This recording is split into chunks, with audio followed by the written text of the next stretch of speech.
Welcome to Information of World. Please subscribe the channel and press the bell icon for every video. तो आइए जानते हैं दोस्तों, भारत को इंडिया क्यों कहते हैं, भारत को इंडिया किसने कहा था और भारत को इंडिया नाम किसने दिया था। आज आपको इन सभी सवालों के जवाब मिलने वाले हैं। हम सभी जानते हैं कि भारत कई सारी संस्कृति का देश, यहाँ स्थान बदलती ही धर्म और भाषा बदल जाती है। जिस तरह भारत में कई धर्म के लोग रहते हैं, उसी तरह भारत के कई नाम भी हैं। भारत के इतने नाम हैं कि शायद दुनिया के किसी भी देश के इतने नाम नहीं होंगे। हमारा भारत एक ऐतिहासिक देश है जहाँ पर बहुत सारे इतिहास देखने को मिल जाएंगे। भारत के इतिहास के बारे में बात करें तो भारत इतिहास के कई सालों तक गुलामी की जंजीर में जकड़ा रहा और कई सालों तक मुगलों ने भारत पे राज किया। तो इसके बाद भारत अंग्रेजों की गुलामी में जकड़ गया। तो दोस्तों, आज भी बहुत से लोगों के मन में सवाल है कि भारत को इंडिया क्यों कहते हैं। तो मैं आपको ये बता दूं कि हमारे देश की सिंधु घाटी की सभ्यता रोम की सभ्यता की तरह प्रसिद्ध थी और पूरे देश में फैली हुई थी। हमारे देश में सिंधु घाटी की सभ्यता से जुड़ी सिंधु नामक नदी भी है। इस नदी का नाम इंडस वैली था, जिसे विदेशी लोगों ने रखा था। सिंधु सभ्यता के कारण भारत का पुराना नाम सिंधु भी था, जिसे यूनानी में इंडो या इंडोस शब्द का रूप मिला।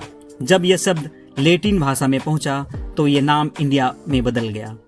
जब शुरुआत में भारत को इंडिया का नाम मिला तो इसे भारत के लोगों द्वारा अस्वीकार कर दिया गया था, क्योंकि ये विदेशियों द्वारा रखा गया था और शुरुआत में इस नाम को कोई तवज्जो नहीं मिली।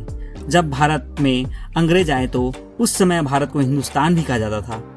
अंग्रेजों को भारत के सभी पुराने नाम का उच्चारण करने में कठिनाई आई, इसलिए उन्होंने भारत का अपने हिसाब से नाम देने की कोशिश की और इसमें वो सफल भी हुए। जब अंग्रेजों को पता चला कि भारत की पुरानी सभ्यता सिंधु घाटी को इंडस वैली कहते हैं, जिसका लैटिन भाषा में अर्थ होता है इंडिया, तो उन्होंने भारत को इंडिया कहना शुरू कर दिया। चूँकि इंडिया शब्द उच्चारण करने में अंग्रेजों को काफ़ी अच्छा लगा तो उन्होंने भारत को इंडिया के रूप में एक नया नाम दे दिया। अंग्रेजों के शासनकाल में इंडिया का नाम बहुत प्रसिद्ध हो गया और लगभग सभी देश के लोग भारत को इंडिया के नाम से जानने लगे थे। तो इस तरह भारत का नाम इंडिया पड़ा था। तो आप सब जान गए होंगे कि भारत को इंडिया क्यों कहते हैं और ये इंडिया नाम कहाँ से आया। इंडिया को पूर्ण मान्यता भारत की आज़ादी के बाद भी मिली थी। जब भारत आज़ाद हुआ था, भारत के संविधान ने भी इस नाम को स्वीकार कर लिया। अब भारत के लोग देश को इंडिया और खुद को इंडियन कह के बुलाते हैं। दोस्तों, अगर आपको ये वीडियो अच्छा लगा और आप इसी तरह से कोई नई जानकारी चाहते हैं तो प्लीज़ कमेंट बॉक्स में दें। मैं बिल्कुल कोशिश करूँगा कि उस पर एक वीडियो बनाऊँ और आपको वो जानकारी देने की कोशिश करूँ। तो प्लीज़ लाइक करें और सब्सक्राइब करें मेरे चैनल को। Thank you so much.